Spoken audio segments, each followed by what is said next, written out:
Hello YouTubers, this is Cessna Ace back again with another video game ads video.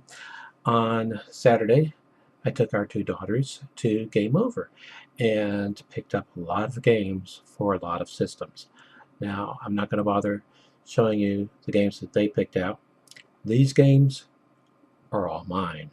Now, I'm going to be showing these in system order, which is what I usually do with Game Over game ads videos. And that is, I'm going to show games for the oldest system first and progress through to the most current system. Within each system, I'm going to be showing the games in alphabetical order.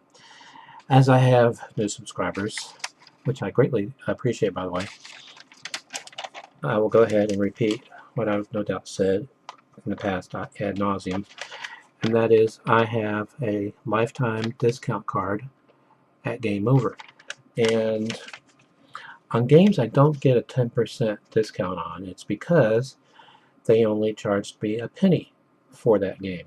So what I do before I record each Game Over game ads video is I go through the receipt and I verify which games I only paid a penny for, and then I put them in what I call the penny pile.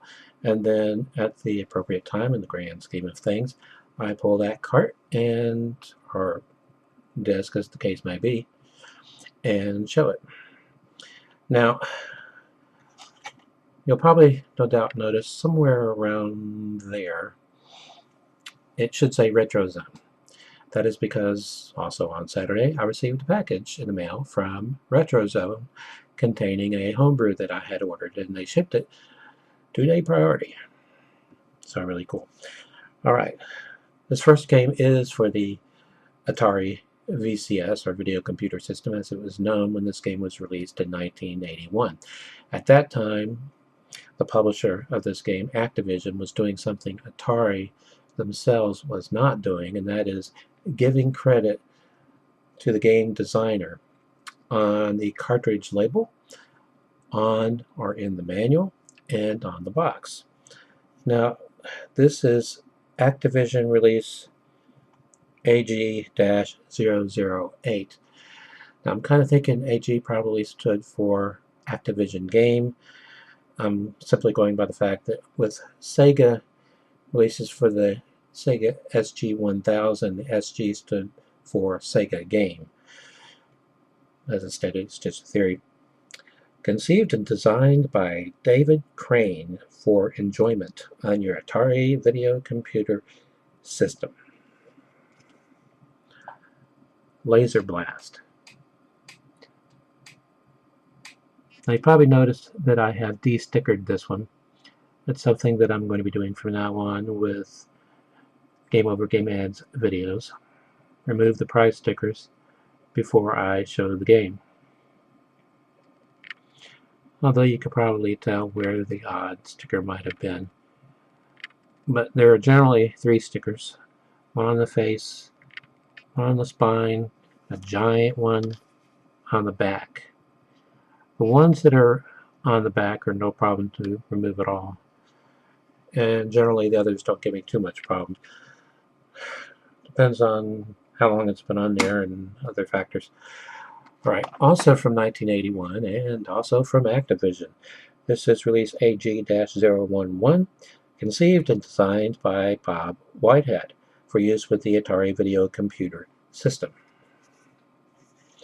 This one has 8 game variations, and then underneath that it says, see game instructions for details. Well, I don't have the game instructions, at least not yet, but you never know what might happen in the future. Stampede.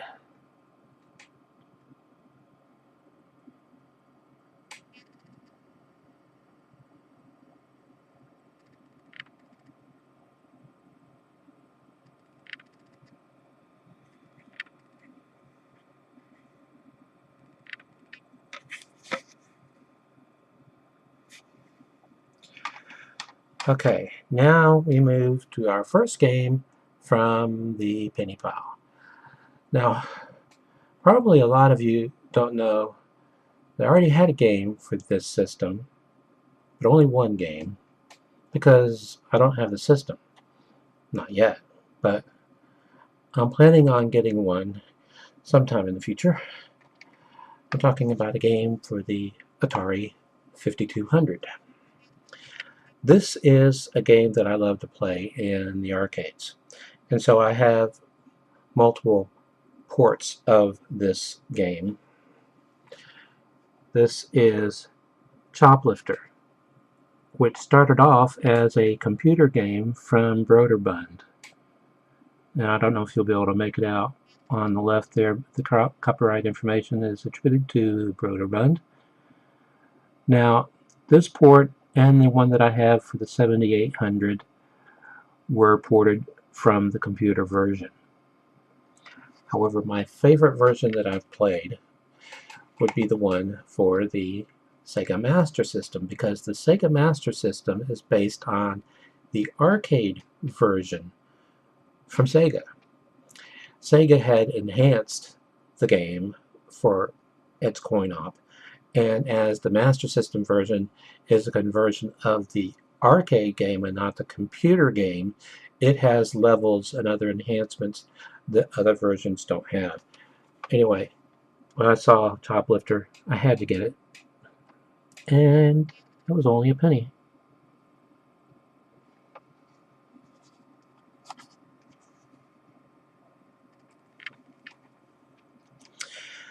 Okay, this one wasn't only a penny, but it was only around $3. It is for the 5200. Produced under license from Sun Electronics. Kangaroo.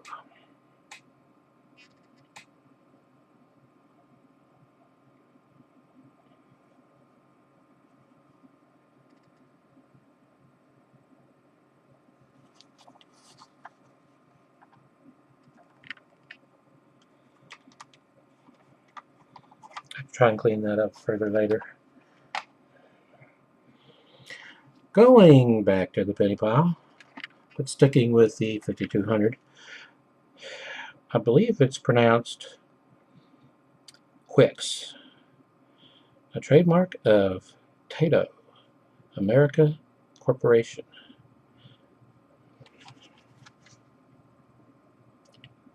Quix.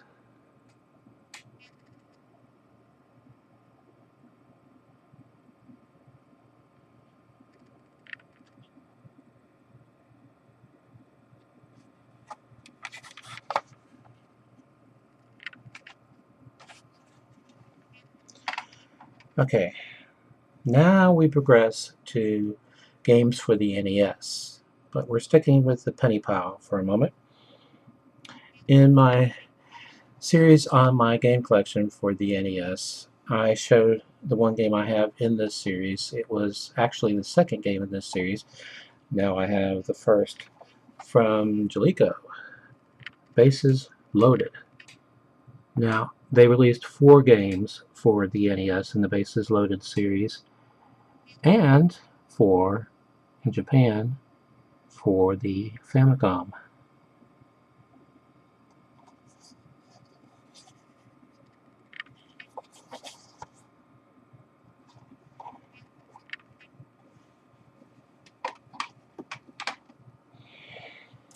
Okay, now for that homebrew from RetroZone. Waited for this to become available again for a long time. Probably some of you figured out that this is one of the games that I ordered.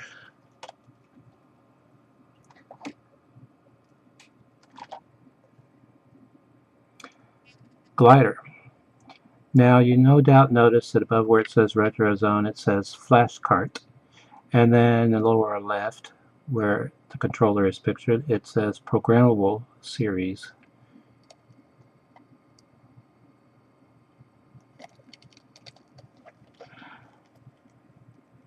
That is because in the game you guide a paper airplane through 60 rooms of a house.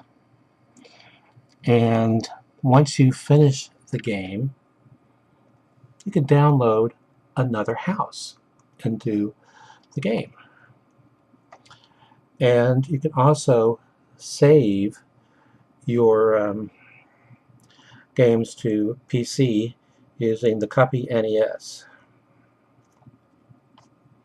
This is copyright 2008 RetroZone and is released RET-GL-GBL. Made in USA, as all of their cartridges and internal components are. If you haven't seen these small boxes before, well, RetroZone doesn't always use them, but they sometimes do, such as when they first released Airball. And these boxes were probably more common, well, they were more common in places like Europe than they were here, because I didn't see them back in the day here being the States. Total cost of this, by the way, $42, which is reasonable considering that it's a game and it's a flash cart. Okay, for the NES from Data East, Ring King.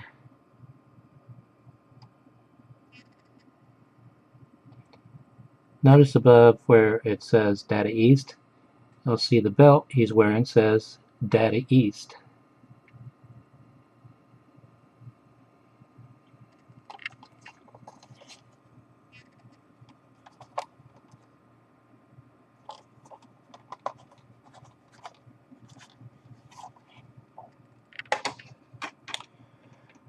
Okay, what do I go with next? Aha. The Sega Genesis. This is Arch Rivals, the arcade game. Most of my Genesis games are in their original cases. This one looks really good though. The cartridge, I mean.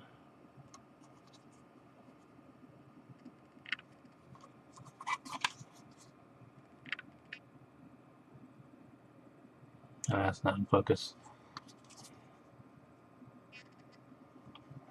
You can make out the outline of where the sticker was though. Also, from Data East for the Genesis,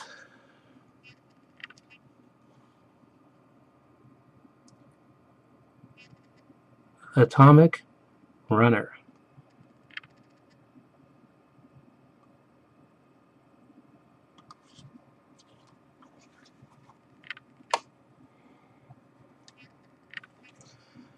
From Electronic Arts, and they use these oversized cartridges.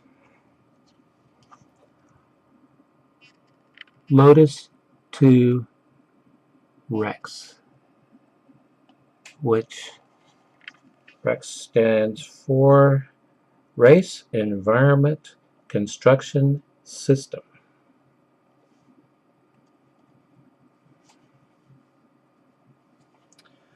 All right. Now, this is more like it. You're going to start seeing now in this video a lot more games that are in their original boxes or cases.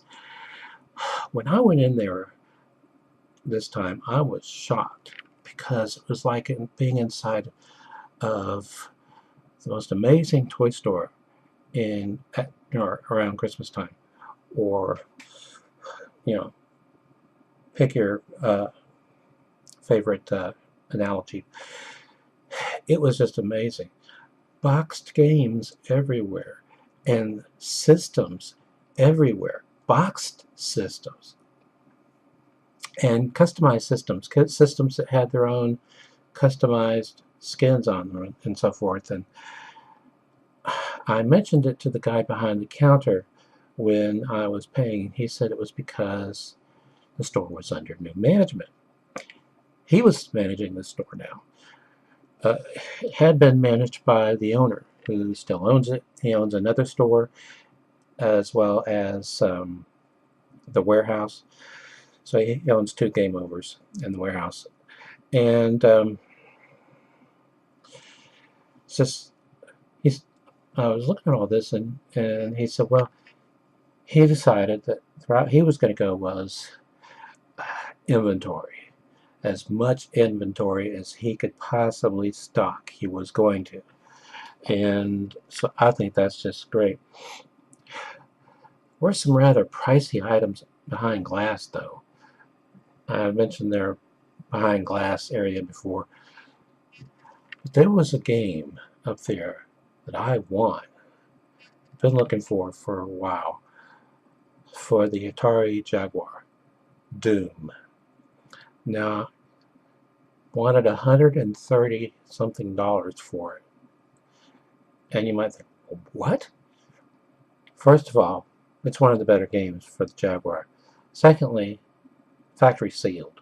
Third, and I had never seen this before with a video game, it was graded and slabbed. Had never seen that before, as I stated. To be redundant. And not progressing. This is for the Genesis Shanghai 2 Dragon's Eye from Activision.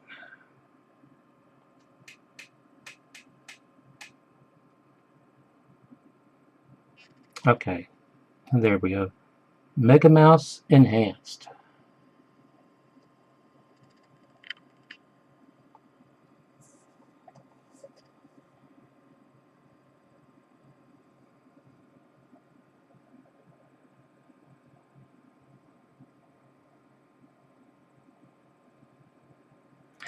I looked up some old reviews, and this one is really well reviewed. I mean, a lot of reviewers like this game. That's what I'm trying to say. For one or two players, as I like to say, complete with Wee Little Winky.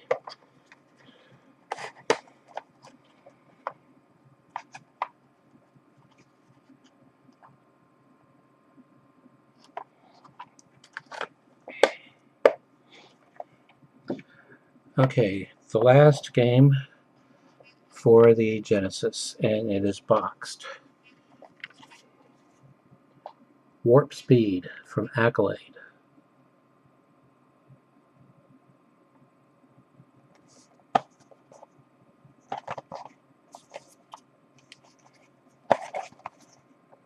You'll probably notice one or two flaws with the box. However, the inside is amazing. First of all, you have your registration card, a minty fresh manual, and a cartridge that's in really nice shape as well.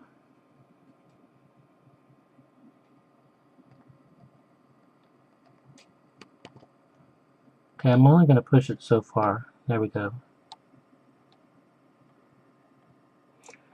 Accolade, games with personality.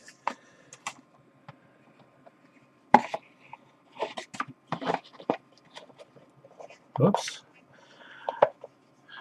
I almost didn't put the manual back.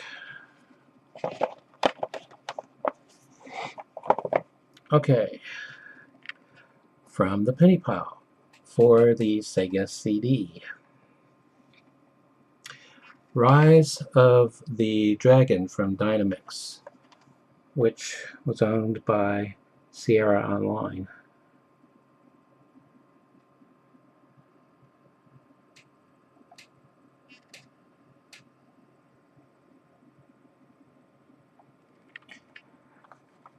Also have Rise of the Robots for the 3DO, but that's in my collection and not in this video.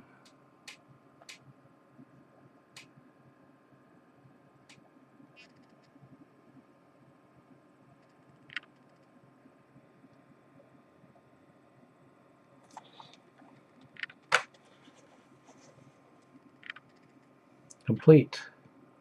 Even has the foam brick.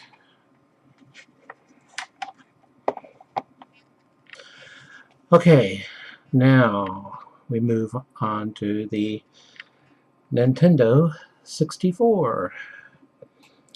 This one is from the penny pile Body Harvest.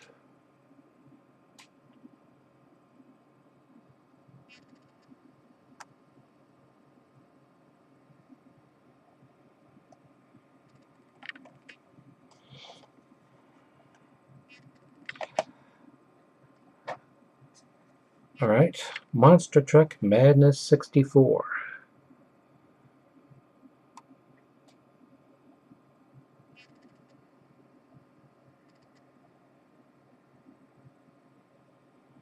Oh, like you really want to see the backs.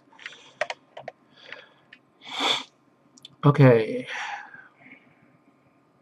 Penny Pile. This is Rush 2, Extreme Racing USA, which was the follow-up game to San Francisco Rush Extreme Racing. And it's boxed. It's only a penny.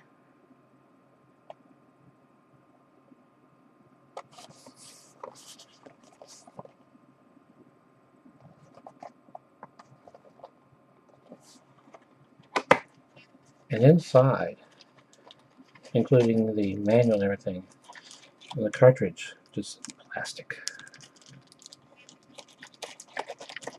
I would say that is a good find, especially since I like games boxed and I really like racing games. And this was both, is both, and was only a penny. Okay, moving away from the penny pile, we have San Francisco Rush Extreme Racing.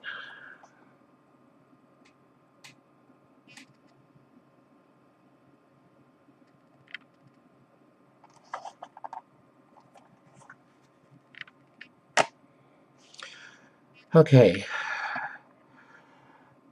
considered one of the worst games for the Nintendo 64, but I wanted it anyway. Superman.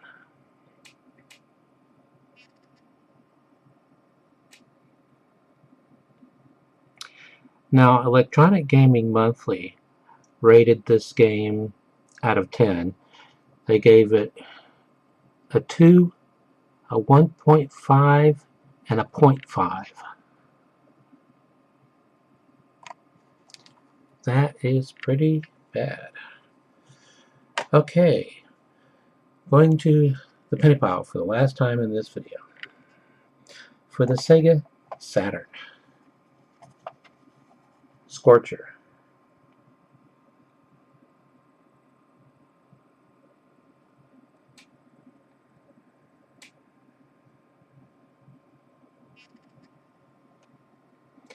A futuristic racing game set in a 3D environment.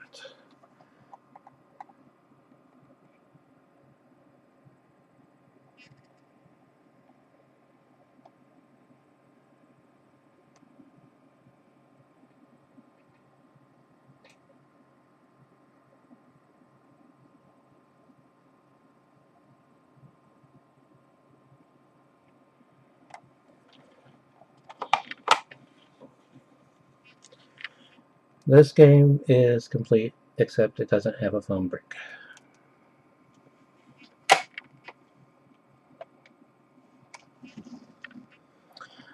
Okay, moving on to the Sega Dreamcast. Now, out of all the games I picked up today, this is the only one that's a duplicate copy. And I'm getting better at not getting duplicate copies because I've been going through and inventorying my game collection, which is proving to be very time consuming, but it's ingraining in my mind more thoroughly the games that I have.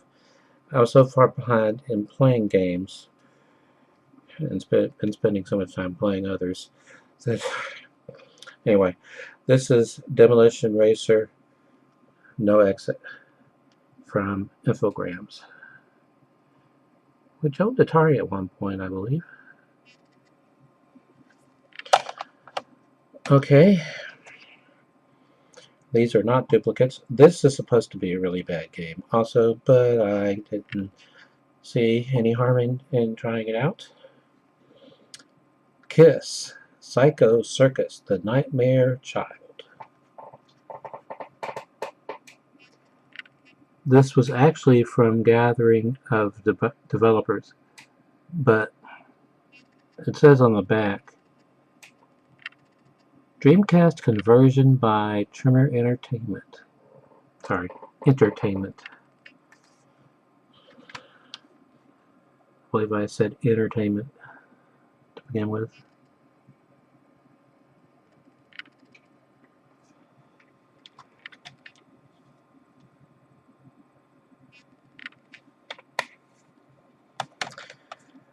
Okay, Star Wars Demolition. I believe the only other Star Wars game that I have for the Dreamcast is one that I believe I also have for the Nintendo 64. I really like the game, Star Wars Episode 1 Racer.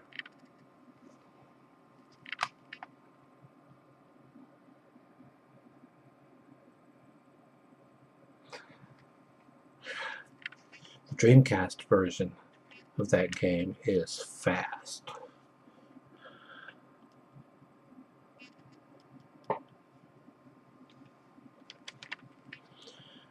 Okay, for the GameCube,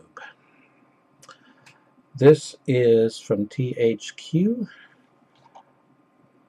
although I think someone else developed it. Beyond Games. This is Hot Wheels Velocity X. And cool feature of this game, which they note on the back of the case, is that if you plug in a Game Boy Advance into the controller port, it unlocks 3 cars. Not only in this game, but in the Game Boy Advance game.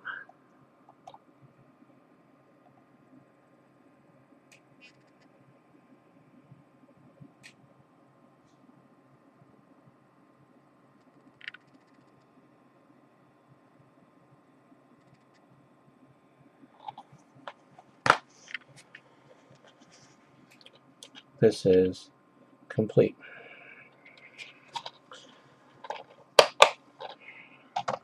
And finally, for the PlayStation 3, 3D compatible game. This is supposed to be a really bad game, or at least a mediocre one, from Bandai Namco. But I really wanted it. Ergo, I bought it.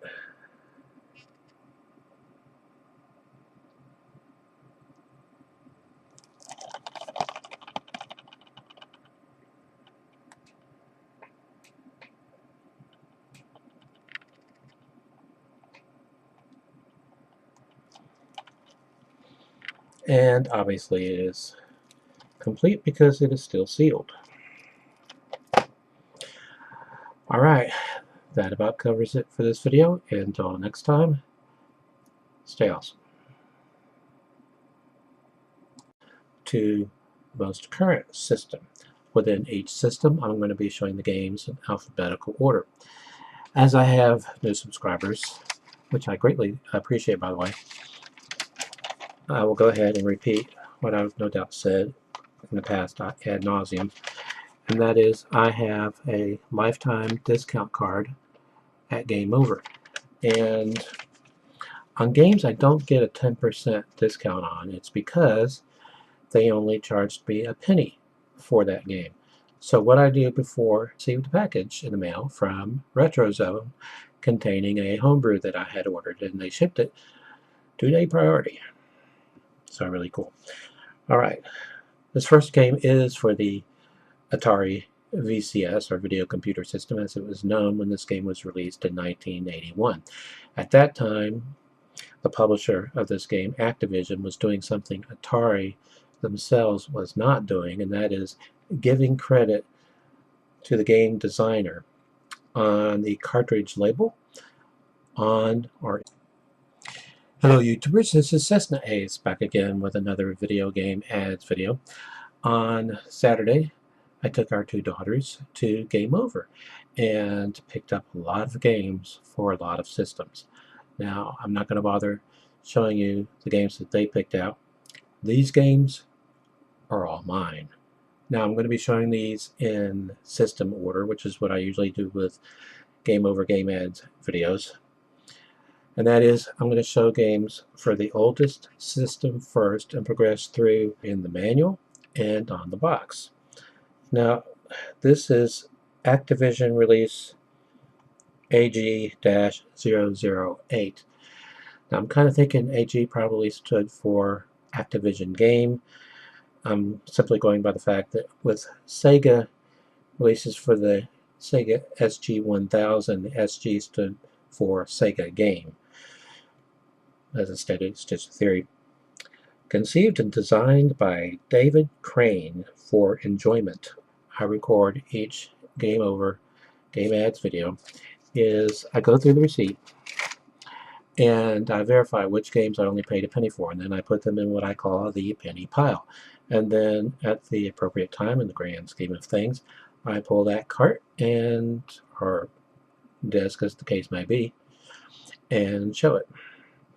Now, you'll probably, no doubt, notice somewhere around there it should say RetroZone. That is because also on Saturday I